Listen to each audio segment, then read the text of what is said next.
اصول ہے کہ رش زیادہ ہو تو پھر سیدھے ہاتھ کے شیشے میں دیکھو، الٹے ہاتھ کے شیشے میں بھی دیکھو، جو تمہارے سامنے شیشہ ہے اس پر بھی دیکھو اور سکرین پر بھی دیکھو۔ ڈرائیور کو 4 جگہ پہ اپنی نظر کو گھمانا پڑتا ہے، کیونکہ ادھر بھی رش ہے، ادھر بھی ہے، پیچھے بھی گاڑیاں ہیں، آگے بھی گاڑیاں ہیں۔ ادھر نہ ٹکر ہو، ادھر نہ ٹکر ہو، پیچھے سے کوئی آ کے مجھے نہ مار دے، آگے میں کسی میں نہ مار دوں، لہذا اس کو یوں کر کے دیکھنا پڑتا ہے، اور تب جا کر وہ سلامتی کے ساتھ اس رش سے نکلتا ہے، ورنہ دائیں بائیں آگے پیچھے سے کہیں نہ کہیں ضرور ٹکر ہو جاتی۔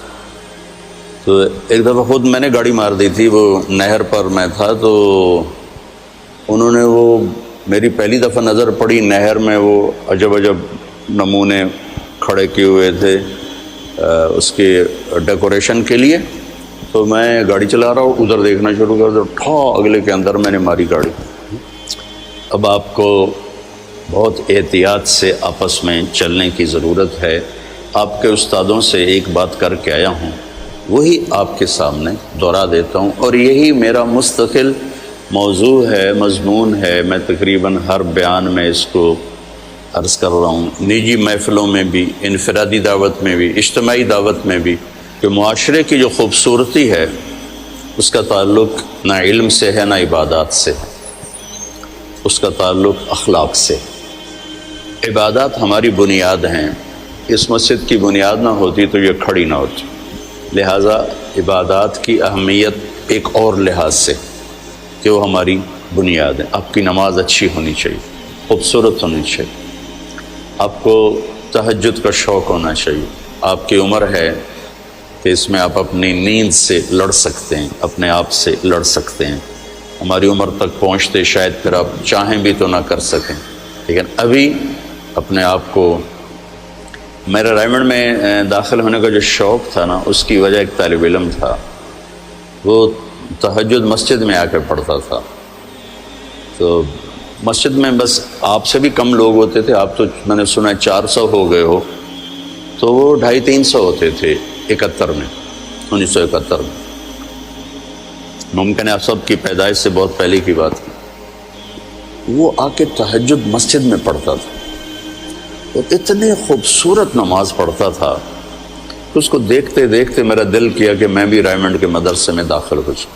حالانکہ میری تو اس کے نہ کبھی سلام دعا اور نہ کبھی کوئی اس سے گفتگو، وہ تو جب رائمنڈ میں داخل ہوا تو اس کا پتہ چلا، سخی جان اس کا نام تھا اور افغانستان کا تھا وہ، تو اس کی خوبصورت نماز نے مجھے اس بات پر اندر ہی اندر تیار کیا کہ میں رائمنڈ میں داخلہ لے لوں۔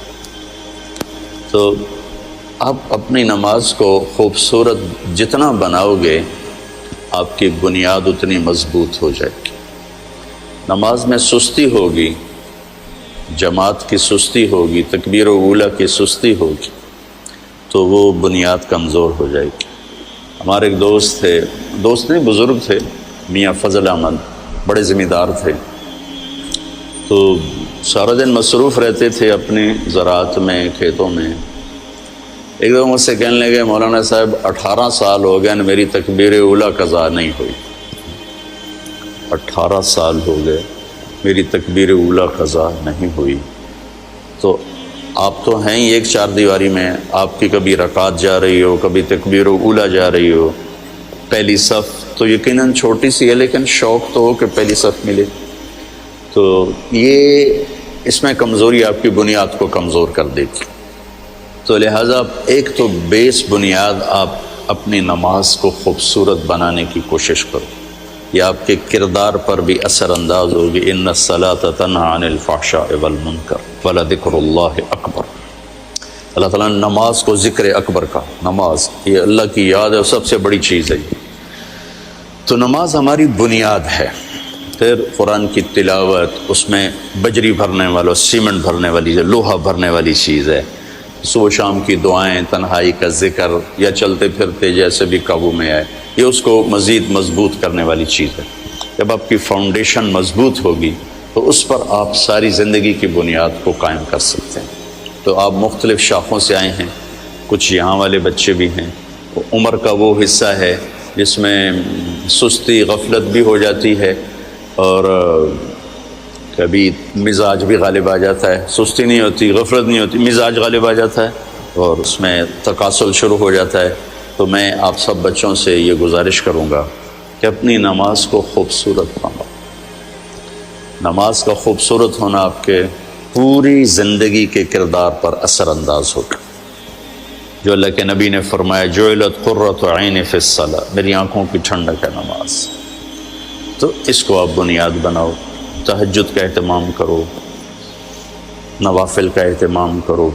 اگر آپ اذان سے 1 منٹ پہلے بھی مسجد میں آ جاؤ تو آپ کی ہر نماز کے ساتھ نوافل ہو سکتے، اب سوائے فجر کی نماز کے وہ سنت نہیں ہوتی۔ تو آپ بڑے خوبصورت طریقے سے اپنے اللہ سے سجدوں کے ذریعے سے تعلق بنا سکتے ہو، آپ اس کا اہتمام فرمائیں۔